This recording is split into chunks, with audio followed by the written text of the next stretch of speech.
আসসালামু আলাইকুম দর্শক। চান্দিনা এলজিডির একটি কাজ আমি গত প্রায় 8-9 মাস আগে বন্ধ করে দিয়েছিলাম। আজকে আবার দেখলাম কাজটি চলছে। তো আমি এলজিডির প্রকৌশলী এবং ইউনোকে ফোন করার পর কাজটি বন্ধ করে দিয়েছিল, আবারও চলছে।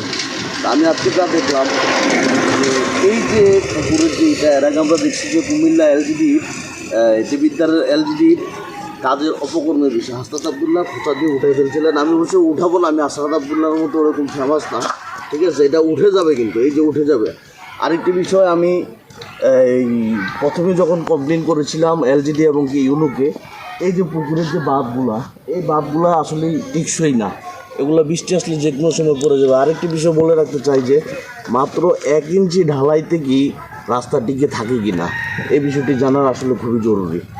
আর এই যে প্রত্যেকটি জায়গায় স্থানীয়দের এই যে প্রত্যেকটি জায়গায় এই যে রাস্তা উঠে যাচ্ছে, এই যে এগুলো এই যে উঠে যাচ্ছে, এগুলো রাস্তা থাকবে না। হাসনাত আবদুল্লাহর মতো খোঁচা দিলে এটাও উঠে যাবে।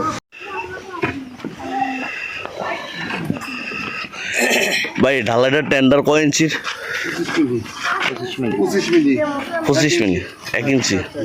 1 ইঞ্চি ঢালাইতে কি টিকবে? আচ্ছা, এটা তো খোঁচা দিলে উঠে যাবো না? এর আগে যে হাসনাত আবদুল্লাহ উঠে ফেলছিল,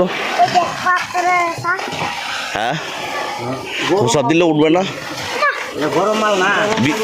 টানা 2-3 দিন বৃষ্টি থাকলে টিকবে? টানা 2-3 দিন বৃষ্টি হলে কি টিকবো? হ্যাঁ, তাহলে এই রাস্তার কাজের মানেটা কি? কোন দিয়ে আপনারা তো কাজ করতেছেন? এই যে টানা 2-3 দিন বৃষ্টি হলে কি এই রাস্তাটা টিকবো? 25 মিলি মাত্র। হ্যাঁ, বৃষ্টি হইলে